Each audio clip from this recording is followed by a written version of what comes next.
Hello friends, welcome to Thiraikalam. இந்த வீடியோவில் பரபரப்பாக போயிட்டுருக்க கார்த்திகை தீபம் சீரியலோட ஒரு சூப்பர் ப்ரோமோன்னு வந்திருக்கு. அதை பற்றி தான் பார்க்க போகிறோம். அதாவது பார்த்திங்கன்னா, ரேவதி திரும்ப வீட்டுக்கு பேக்கோடு வந்து நின்று பார்த்த சாமுண்டி சூரியன் சந்திரகலாவும் ரொம்பவே அதிர்ச்சி ஆகுறாங்க. மற்ற எல்லாருமே ரொம்பவே ஹாப்பி ஆகுறாங்க.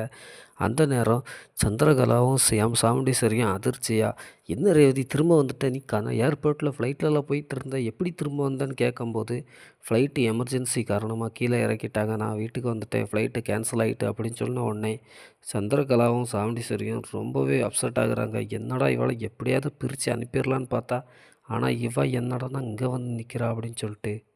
அதுக்கப்புறம் பார்த்தீங்கன்னா, ரேவதி சாமுண்டீஸ்வரிட்ட, "நீங்கள் என்ன திரும்பி வரக்கூடாதுன்னு நினச்சி தானே கன்னடா அனுப்புனீங்க?" அப்படிங்கிற உண்மைய கேட்குறாங்க. இத கேட்ட சாமுண்டீஸ்வரி, "இவாளுக்கு எப்படி உண்மை தெரிஞ்சிச்சு?" அப்படின்னு சொல்லிட்டு அதிர்ச்சி ஆகுறா. ஆனா, அவ சொல்றா, "நான் உன்ன கார்த்திக்ட்டருந்து பிரிக்கைக்கு தான் அனுப்புனேன். கார்த்திக் நல்லவன் கிடையாது" அப்படின்னு சொல்றா. ஆனா ரேவதி, "என் புருஷன் நல்லவன் தான். ஒண்ணு நான் என் புருஷன் கூட இருப்பேன், இல்ல அவரு என் கூட இருப்பாருங்கிற" மாரி சொல்றா. இதுக்கு ஒரு நாள் நான் ஒத்துக்க மாட்டேன்னோன்னே, ரேவதி பெட்டி படிக்க எடுத்துட்டு வெளியில கிளம்புறா.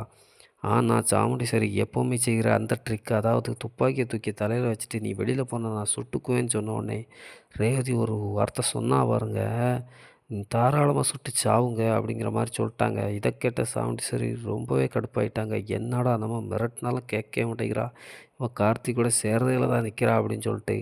அந்த நேரம் சந்திரகலா அவ ரேவதி கைய பிடிச்சு, "நீ வெளியலாம் போக்கூடாது, கார்த்திக் கூடலாம் போக்கூடாது" அப்படின்னு சொல்றா. இத கேட்ட ரேவதி சும்மாவே சந்திரகலா மேல கடுப்புல இருந்ததுனால, "எங்க விஷயத்துல தலையிடுறதுக்கு நீங்க யாரு? நீங்க தான் இதுவரைக்கும் நடந்த குழப்பத்துக்கே காரணம். நீங்க தான் எங்க அம்மாவ தூண்டி விட்டுக்கிட்டே இருக்கீங்கன்னு" சொல்லிட்டு கன்னத்துல பலார்ன்னு ஒண்ணு குடுத்தா பாருங்க.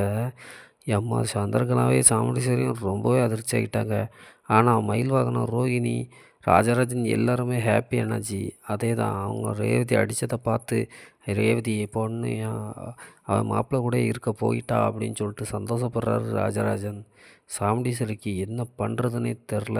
என்னடா இது, நம்ம மிரட்டினாலும் நிற்கலையேன்ட்டு ரொம்பவே ஷாக்லேயே இருக்காங்க. என்ன நடக்க போகுதுன்னு நாம் முழு எபிசோடை பார்த்து தெரிஞ்சுக்கலாம்.